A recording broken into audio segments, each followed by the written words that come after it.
சற்று முன் வெளியே இருக்கக்கூடிய முக்கிய அறிவிப்பு மாதம் ரூபாய் 1000 எஸ்எம்எஸ் வராத குடும்ப தலைவிகளுக்கு தமிழக அரசானது 2 புதிய அறிவிப்பு வெளியிட்டிருக்காங்க. இத பத்தி தெரிஞ்சுக்கிறதுக்கு முன்னால, நீங்க இப்ப தான் நம்ம சேனல புதுசா பார்க்குறீங்கன்னா, மறக்காம சப்ஸ்கிரைப் பண்ணிக்கோங்க. அப்பதான் இது போன்ற பயனுள்ள தகவல் உடனுக்குடன் கிடைக்கும். சரி வாங்க வீடியோக்குள்ள போலாம். தமிழகம் முழுவதும் இருக்கக்கூடிய குடும்ப தலைவிகளுக்கு மாதந்தோறும் ரூபாய் 1000 உரிமை தொகையானது குடுத்துக்கிட்டு இருக்காங்க. ஒரு சில குடும்ப தலைவிகளுக்கு மட்டும் எஸ்எம்எஸும் வர்றது கிடையாது. பேங்க்ல இந்த ரூபாயும் வர்றது கிடையாது. ஸோ உங்க எல்லாருக்கும் என்ன செய்யலாம் அப்படிங்கிறத பார்த்தீங்கன்னா, அரசு தரப்பிலிருந்து வெளியிட்டிருக்காங்க. ஒவ்வொரு மாதமும் 15ஆம் தேதி உரிமை தொகை ரூபாய அவர்களுடைய பேங்க் அக்கவுண்டுக்கு நேரடியாக வரவு வைக்கப்பட்டுச்சு. ஆனா, தகுதியுடைய குடும்ப தலைவிகளுக்கு மட்டும் தான் குடுத்துட்டு இருந்தாங்க.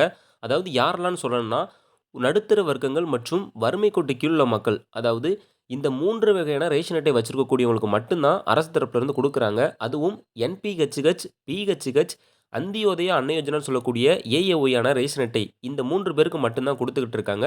அதுலயும் ஒரு சிலருக்கு பார்த்தீங்கன்னா, எஸ்எம்எஸும் வரல. என்னதான் அந்த திட்டத்துக்கு விண்ணப்பிச்சாலும் பணமானது ஏறல அப்படின்னு சொல்லிட்டு கம்ப்ளைண்ட் பார்த்தீங்கன்னா வந்துகிட்டு இருக்கு. இந்த கலைஞர் மகளிர் உரிமை தொகை திட்டத்தில சேர்றதுக்காக தமிழகம் முழுவதும் பலமுறை முகாம்கள் வந்து போட்டிருந்தாங்க.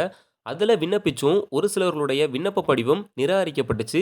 தகுதியானவர்களுக்கு மட்டும் தான் குடுப்போம் அப்படிங்கிறத சொல்லியிருக்காங்க. ஸோ, அதுக்கப்புறம் பார்த்தீங்கன்னா, கடைசியா இப்போ நவம்பர் 15ஆம் தேதி வரைக்கும் காலக்கெடு குடுத்து முகாம்கள் போட்டிருந்தாங்க. ஸோ, இதில விண்ணப்பிக்கிற எல்லாருக்கும் பார்த்தீங்கன்னா, அதாவது இந்த மாதம் டிசம்பர் மாசத்துக்குள்ள பார்த்தீங்கன்னா, உங்களுடைய பட்டியல் சரிபார்க்கப்பட்டு, இந்த மாதமே உங்களுக்கு பார்த்தீங்கன்னா, பணமானது ரூ. 1000 உங்களுடைய அக்கவுண்டுக்கு வந்து வந்துரும் அப்படின்னு சொல்லியிருக்காங்க. ஆனா, ஒரு சிலருக்கு பார்த்தீங்கன்னா வந்திருக்கு. ஒரு சிலருக்கு பார்த்தீங்கன்னா, எஸ்எம்எஸ் வரல அப்படின்னு வந்து சொல்றாங்க. ஏன்னா, முதல் முறை பேங்க் அக்கவுண்ட்ல பார்த்தீங்கன்னா, ஏறும்போது வந்து எஸ்எம்எஸ் வரும்.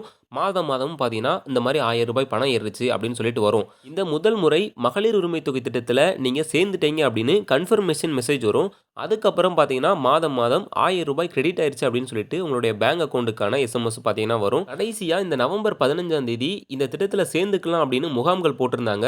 இது பல குடும்ப தலைவிகளுக்கு பார்த்தீங்கன்னா தெரியல. இன்னும் பார்த்தீங்கன்னா தெரியாம இருக்காங்க. ஸோ இந்த விஷயம் தெரிஞ்சிருந்தா கூட ஒருவேள அப்ளை பண்ணி அவங்க பார்த்தீங்கன்னா, தகுதி உடையவரா மாறி ரூ. 1000 மாதம் மாதம் பெற்றிருக்கலாம். ஸோ இது மூலியமா பார்த்தீங்கன்னா, குடும்ப செலவையும் பார்த்தீங்கன்னா ஓட்டியிருக்கலாம். ஆனா, இத வந்து மிஸ் பண்ணிட்டாங்க. சரி இந்த திட்டத்தில இனி சேர முடியாதான்னு கேட்டீங்கன்னா, தமிழக அரசானது மீண்டும் இந்த திட்டத்தில சேர்றதுக்கு இத விரிவாக்கம் வந்து பண்ணுவாங்க.